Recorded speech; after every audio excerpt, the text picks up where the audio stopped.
नमस्कार बच्चों, पेटर्न इन्फोसिस की ऑनलाइन क्लासेस में आपका स्वागत है। हम हिंदी व्याकरण पढ़ रहे थे जिसमें हमारा बिंदु जो था शब्द विचार चल रहा था, जिसमें हम संज्ञा और सर्वनाम पढ़ चुके हैं। आज का हमारा टॉपिक है क्रिया। क्रिया हम पढ़ेंगे, लेकिन उससे पहले आप सभी लोग जो सब्सक्राइब नहीं कर रहे हैं चैनल को जल्दी से सब्सक्राइब कीजिए और वीडियो को तुरंत के तुरंत लाइक कर दीजिए, ताकि हमें एक अच्छा बूस्ट मिले और हम अच्छी वीडियोस आपके सामने लेकर आएं और आपका ज्ञानवर्धन कर सकें। इसलिए आगे बढ़ते हैं। क्रिया क्रिया का अर्थ क्या है? क्रिया वे शब्द हैं जिनसे किसी कार्य का करना या होना पाया जाता है, और बिना क्रिया के कोई भी वाक्य पूर्ण नहीं हो सकता।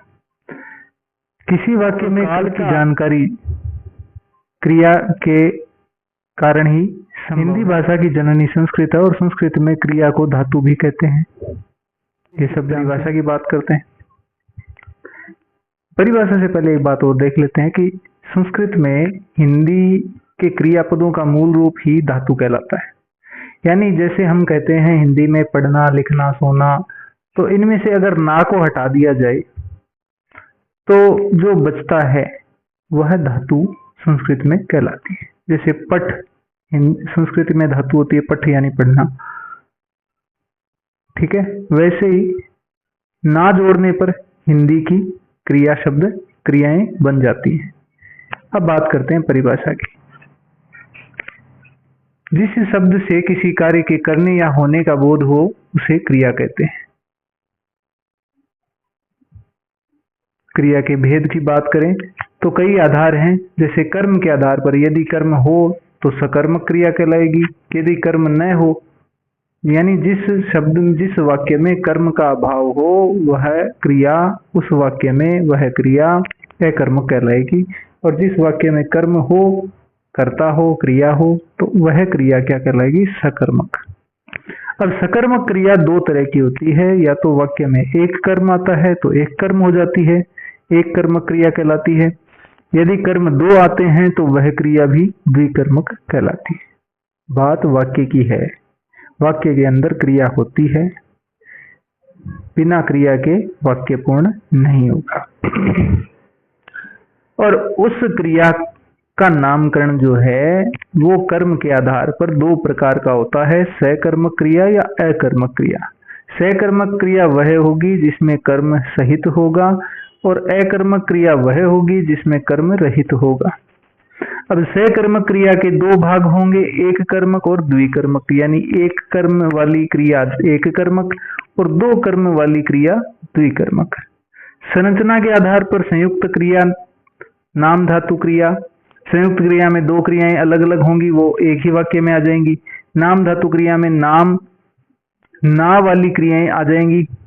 जैसे कि मान लीजिए संज्ञा शब्द है हाथ, उससे ना वाली क्रिया बन गई हथियाना, लात से लतियाना, है ना। इस तरह की नाम धातु क्रियाएं बन जाती हैं।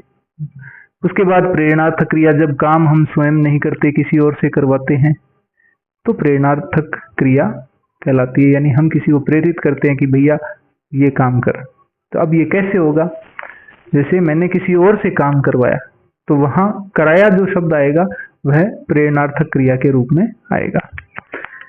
पूर्वकालिक क्रिया, जो काम पहले हो चुका है। यानी मैं खाना खाकर बाजार गया तो खाकर कर लिया, पूर्वकालिक हो गया। कृदंत, कृदंत के बारे में भी देखेंगे आगे। उसके बाद बात आती है काल के आधार पर। काल हैं तीन प्रकार के, भूतकाल, वर्तमान काल और भविष्यत काल। इन तीनों में क्रियाएं भी इन्हीं के आधार पर होती है। भूतकालिक क्रिया अलग होती है, वर्तमानकालिक अलग होती है और भविष्यकालिक अलग होती है। तो सबसे पहले बात करें कर्म के आधार पर क्रिया शब्द का फल किस पर पड़ रहा है। वैसे तो इस चार्ट के अकॉर्डिंग ही सारा टॉपिक ये समझ में आ गया होगा, लेकिन फिर भी हम आगे चलते हैं और पूरा समझते हैं। कर्म के आधार पर जिस क्रिया का फल, क्रिया शब्द का फल किस पर पड़ रहा है, वह किसे प्रभावित कर रहा है, इस आधार पर किया जाने वाला भेद, यानी क्रिया शब्द का फल जो है, क्रिया का भार किस पर पड़ रहा है। जैसे मैंने मोहन को पुस्तक दी, तो मोहन को और पुस्तक द्विकर्म क्रिया है। अब यहाँ पर मैंने क्या दिया, पुस्तक दिया। यदि मान लो मोहन नहीं होता, मैंने पुस्तक दी, ऐसा शब्द, ऐसा वाक्य बन जाता। तो यहाँ पर पुस्तक कर्म है, इसलिए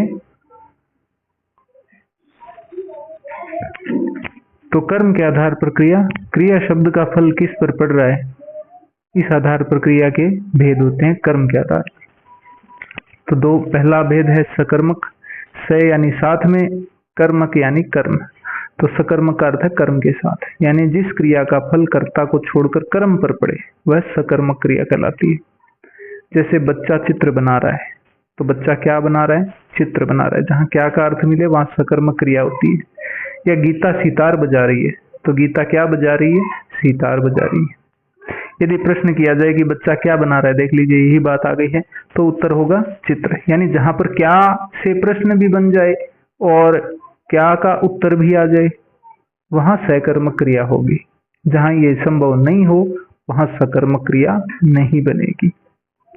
एक कर्मक, जिसमें एक कर्म प्रयुक्त हो, एक क्रिया के साथ एक कर्म, उसे एक कर्म क्रिया कहते हैं। जैसे माँ पढ़ रही है, माँ क्या कर रही है, पढ़ रही है, तो एक ही कर्म है, एक कर्मक हो जाएगा।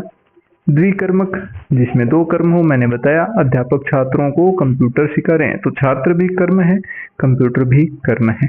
क्या सिखा रहे हैं, कंप्यूटर। किसको सिखा रहे हैं, छात्रों को। तो क्या और किसको, दोनों प्रकार के उत्तर मिल रहे हैं, इसलिए यहाँ पर द्विकर्मक क्रिया है। इस तरह से हमें प्रश्न बनाकर देखने पड़ेंगे, तो हमें क्रिया का मतलब और अर्थ और कौन सी क्रिया है वह पता चल जाएगी।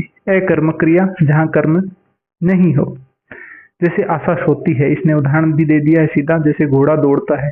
अब क्या का उत्तर, ना तो प्रश्न बनता है इसमें क्या करती है, क्या ती है, क्या सोती है, कोई प्रश्न नहीं बनता, क्या सोती है ना।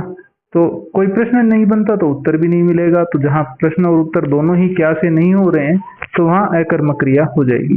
संरचना के आधार पर संयुक्त क्रिया, मैंने बताया था दो अलग अलग क्रियाएं मिलकर एक ही वाक्य में संयुक्त क्रियाएं हो जाती है। जैसे अतिथि आने पर स्वागत करो, आना और स्वागत करो, तो आना और करना दोनों क्रियाएं हैं, अलग अलग हैं और दोनों एक ही वाक्य में आ रही हैं, इसलिए इनको क्या कहेंगे, संयुक्त क्रियाएं। मुख्य क्रिया के साथ सहायक क्रियाएं एक से ज्यादा हो सकती हैं, ये एक ध्यान में रखने की बात है। नाम धातु क्रियाएं, संज्ञा सर्वनाम विशेषण शब्द जब क्रिया धातु की तरह प्रयुक्त होते हैं तो उन्हें नाम धातु क्रिया कहते हैं। संज्ञा सर्वनाम और विशेषण, जैसे कि हाथ एक संज्ञा है, हथियाना, नाम धातु बनी हथिया और क्रिया बन गई हथियाना, ना लग गया इसमें। तो जैसे नरेश ने सुरेश का कमरा हथिया लिया। अपना, अपना नाम धातु हो गई, अपना सर्वनाम भी है और अपनाना क्रिया हो गई। जैसे विनीत सुनीता के विवाह की जिम्मेदारी को अपना चुका है। उसके बाद आती है बात प्रेरणार्थक क्रिया की। जब हम अपना काम खुद न करके दूसरों को प्रेरित करते हैं, करवाते हैं, दूसरों से करवाते हैं, तो उसे प्रेरणार्थक क्रिया कहते हैं। जैसे सरपंच ने गांव में तालाब बनवाया, तो सरपंच ने स्वयं तो कोई तालाब नहीं बनाया लेकिन दूसरों से बनवाया है, अतः प्रेरणार्थक क्रिया है। करवाया, बनवाया, ये सब प्रेरणार्थक क्रियाओं के उदाहरण है। पूर्वकालिक क्रियाएं, जहां करके या कर उपयोग में लिया जाए वहां क्रिया कौन सी होगी, पूर्वकालिक क्रिया। पूर्वकालिक वहां होगी जहां क्रिया के साथ कर या करके इस्तेमाल हो जाए। जब किसी वाक्य में दो क्रियाएं प्रयुक्त हो, उनमें से एक क्रिया दूसरी क्रिया से पहले संपन्न हो जाए, तो संपन्न होने वाली क्रिया पूर्वकालिक क्रिया होगी। इन क्रियाओं पर लिंग, पुरुष, वचन, काल आदि का कोई प्रभाव नहीं पड़ता है। ये अव्यय और क्रिया विशेषण के रूप में भी प्रयुक्त होती है। मूल धातु में कर लगाने से सामान्य क्रिया को पूर्वकालिक रूप दिया जा सकता है। जैसे बलवीर खेल कर पढ़ने बैठेगा, वह पढ़कर सो गया, तो जहां कर आ रहा है वहां पूर्वकालिक हो गया। इन वाक्यों में क्या हुआ कि खेल मूल धातु थी, उसमें कर जोड़ा गया, पढ़ में मूल धातु थी, कर जोड़ा गया, पूर्वकालिक क्रिया बनाई गई। पूर्वकालिक का एक रूप तात्कालिक भी है। तात्कालिक का मतलब करते ही, जाते ही, आते ही, खाते ही, पीते ही। जहाँ ते और ही जुड़ा हो वहां पूर्वकालिक क्रिया या तात्कालिक क्रिया होगी। पूर्वकालिक क्रिया का ही रूप है तात्कालिक क्रिया। कृदंत क्रिया, क्रिया शब्दों में जुड़ने वाले प्रत्यय कृत प्रत्यय कहलाते हैं। इन कृत प्रत्ययों के योग से बने शब्द कृदंत कहलाते हैं। जैसे चल में ना जुड़ा तो चलना, चलता, चलकर। ना जुड़ता है तो चलना हो जाएगा, ता जुड़ता है तो चलता हो जाएगा, कर जुड़ा तो चलकर। अब ये ना, ता और कर जो है ना, ये अलग अलग क्रियाओं के रूप हैं। है तो सारे ही क्या है, कृदंत हैं, लेकिन अलग अलग समय को बताते हैं। लिख से लिखना, लिखता, लिखकर। काल के आधार पर, काल के आधार पर जिस काल में क्रिया संपन्न होती है उसके अनुसार क्रिया के तीन भेद हैं। भूतकालिक क्रिया, जिसका क्रिया का वह रूप जिसके द्वारा बीते समय में कार्य संपन्न होने का बोध होता है, भूतकालिक क्रिया कहलाती है। जैसे वह विदेश चला गया, उसने बहुत मधुर गीत गाया। गाया, किया, खाया, पिया, ये सब क्या है, भूतकालिक क्रियाएं हैं, जो काम हो चुका है। वर्तमान कालिक, जो अभी चल रहा हो, जैसे गीता हो कि खेल रही है, विमल पुस्तक पढ़ रहा है, तो ये वर्तमान में भी कार्य चल रहा है, इसलिए वर्तमान कालिक क्रिया है। और जो आगे भविष्य में होगा उसे कहेंगे भविष्यकालिक क्रिया। आने वाले समय में जो काम होगा उसे भविष्यकालिक क्रिया कहेंगे। गार की छुट्टियों में कश्मीर जाएगी, मैं खाना खाऊंगा, तो ये सब क्या है, भविष्यकालिक है। तो आज क्रिया के टॉपिक में बस इतना ही। क्रिया यहाँ पर समाप्त हो जाती है भाई। आगे अगला टॉपिक विशेषण के रूप में हम पढ़ेंगे। विशेषण और विशेष्य दोनों पढ़ेंगे, क्रिया विशेषण भी आएंगे, है ना। तो उससे पहले जो है आप सब इस चैनल को जरूर जरूर जरूर सब्सक्राइब करें, ताकि मैं बहुत सारी चीज़ें मैंने सोच के रखी है, वो चीज़ें तभी संभव हो पाएगी जब मेरे पास 500 सब्सक्राइबर, 1000 सब्सक्राइबर होंगे। बिना सब्सक्राइबर के मैं क्लासेस कंटिन्यू नहीं कर पाऊंगा। और बिल्कुल बिल्कुल ये कंफर्म है भाई, जिस जिसको पसंद आ रहा है वो कमेंट करे, ताकि मुझे पता चले कि लोगों तक पहुंच तो रहा है। मुझे पता भी नहीं चलता है कि लोगों तक पहुंच भी रहा है, लोग देख भी रहे हैं। इसलिए वीडियो लाइक करें, शेयर करें और जरूर जरूर कमेंट करें। धन्यवाद।